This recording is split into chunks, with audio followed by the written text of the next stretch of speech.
福建舰下水后，印度人感觉不对劲儿，中国海军拉开了进军印度洋的序幕。观众朋友、网友朋友，大家好，我是付先少。在003航母福建舰下水后，给全球战略格局带来的影响正在显现。航空母舰是海上流动的国土，美国因为装备了11艘核动力航母而拥有了海上霸权，充分证明这是攻势作战力量的重要体现。作为印太地区另一个海军强国，印度人更关注中国的003航母会怎么用。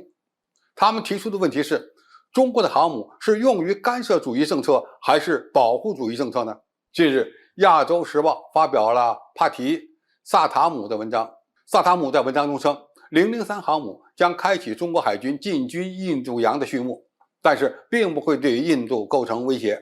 印度人注意到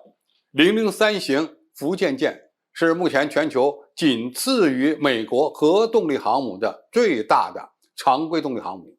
而其电磁弹射器要比美军航母上所使用的蒸汽弹射器有更高的弹射效率。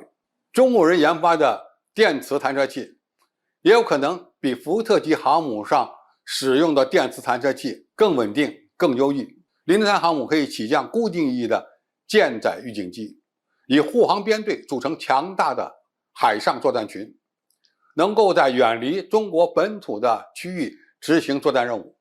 印度人目前最关注的几个问题是：中国已经拥有了003航母，那么未来还会不会有核动力驱动的004航母呢？这些航母将会用来干什么？如果他们的作战目标是保护中国的安全，可能会用于3个方向：一、朝鲜半岛；二、台湾海峡；三、南中国海。也就是说，中国航母的用途可能与美国不同，主要是用于保护中国的国家主权和安全利益。但是台湾海峡和朝鲜半岛距离中国太近，像003这样的大型航母似乎又用不上。因此，如果003福建舰用于保护中国安全，更可能会部署于南海，或者部署在台湾东部，用于阻止美军的干涉。这里他们认为还有一个疑问：中国已经拥有能够在这些地区摧毁航母的反舰弹道导弹，是否还需要配备多个航母战斗群？美国现在拥有11个航母战斗群，其主要目标是实现世界海洋的霸权。具体的表现就是远洋护航和控制关系到世界贸易的运河。美国每一次在海外发动战争，都少不了航空母舰的参与。因此，印度媒体认为，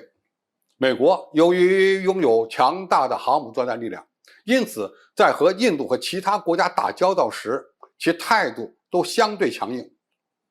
不过到目前为止，还没有表现出能够威胁到印度核心安全的侵略姿态。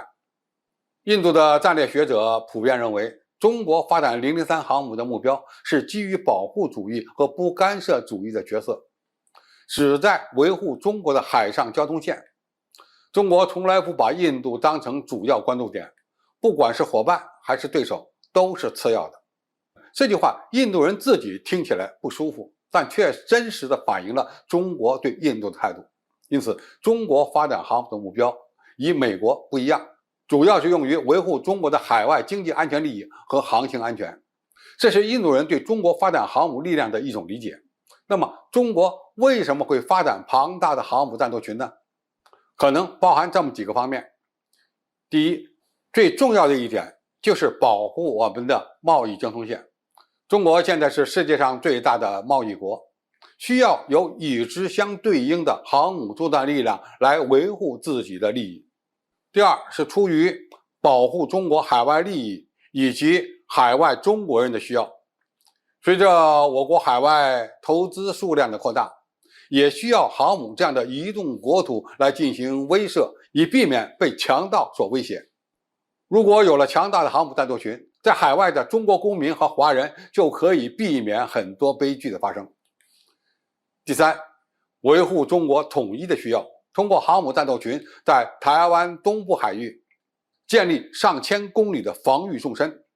是避免美军干涉台海事务的关键力量。第四，也是出于中美竞争的需要，航空母舰本身是一种力量的宣示，中国要建立世界一流海军，就需要有与国力相对应的航母战斗群。当然，中国发展航母最终的目标就是一句话：维护世界和平和地区安全的需要。当中国有1艘航母时，日本会说是威胁；当中国有2艘航母时，美国会说是威胁；当中国有3艘、4艘、5艘、6艘航母的时候，全世界都会说中国航母是维护世界和平的需要。这个世界就是这么奇妙。好，今天的评述就到这里，谢谢大家收看，我们下期再见。